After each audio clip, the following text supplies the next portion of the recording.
This is Amsug, and in this video we will be looking at the Marshall Plan.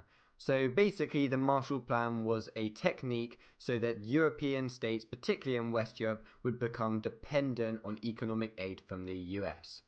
But first of all, if you look back to the US attitudes in Britain and Europe at the start of the Cold War, they had no desire into pouring military or economic aid into Europe, and instead they wanted to work towards the creation of a democratic region.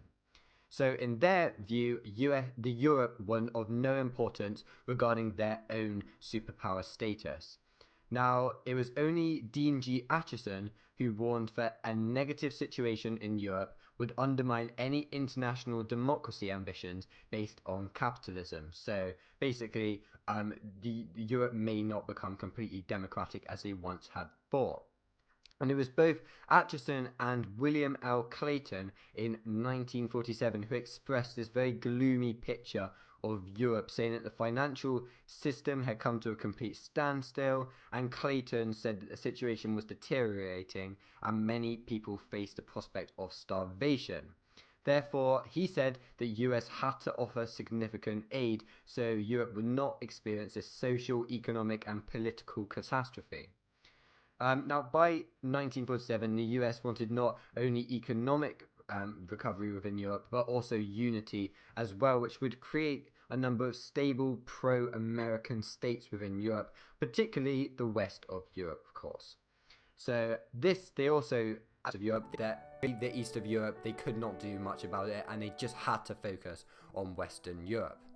Now, the US route into Europe came through Britain, which people like Winston Churchill had said in his Iron Curtain speech, they had this special relationship. And this worked with Britain as well, because they wanted a strong relationship with the US to preserve its own international status, whilst the US needed Britain for its role and its influence in Europe. Now, other states in Europe had also had left-wing political groups, and this appeared less reliable than the British Labour movement, which was currently in charge of Britain. So they were quite a safe ally to do.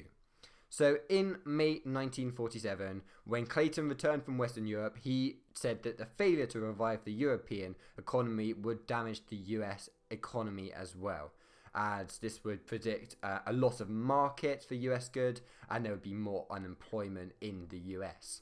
Now, George Kennan's policy planning staff also stated that communist activities in Western Europe were not even the main problem, and instead it was the impacts of World War II.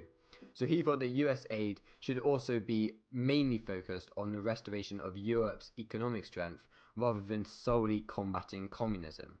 So this meant that George Marshall unveiled his plan, known at first as the European Recovery Program, and this was unveiled at Harvard University in June 1947.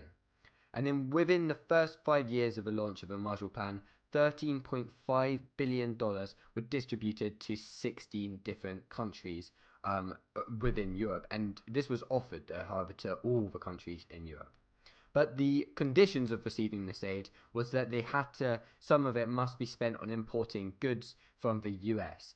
And they also had to share economic information with the US. So obviously, it's not just the US being extremely nice and giving this money to people. There is a slight catch to it, which is going to also boost the American economy. So the US vision for Europe was then to create this single European market. And ultimately that created things such as the European Steel and Coal Community and the European Economic Community. But the Marshall Plan was made as it recognized that any economic problems within Europe would fall in communist regimes being elected into office and fall under a Soviet sphere of influence. So that is the main reason why the Marshall Plan was put into action.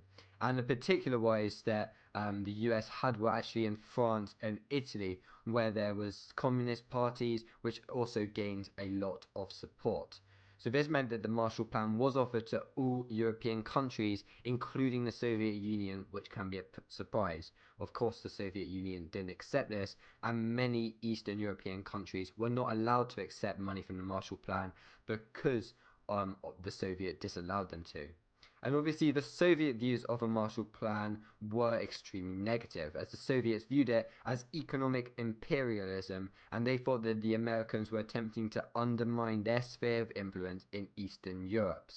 And countries not under full communist control in 1947, like Czechoslovakia and Hungary, did show much interest in the Marshall Plan, and this would have resulted in them aligning themselves with the West in many ways. So obviously, the Soviets were not happy with this, and they forced them not to take any money from the Marshall Plan. And in July 1947, to show their dissatisfaction, the Soviets walked out of a Paris peace conference, which was where the leaders met to draw treaties for the defeated powers. And by September, they had established Cominform, which I talked about in the last video. And this was the show of contempt for the Marshall Plan. So this ultimately meant that all the countries in Eastern Europe were not allowed to take money from the Marshall Plan, and essentially this just accelerated the division of Europe, and any attempt to integrate Eastern European countries in the Marshall Plan had failed. So that is where we go back to this Iron Curtain rule, where we have West and Eastern Europe, and the Marshall Plan only exaggerated this and showed how big a problem and how big this was. So thank you for watching. See you soon. Bye.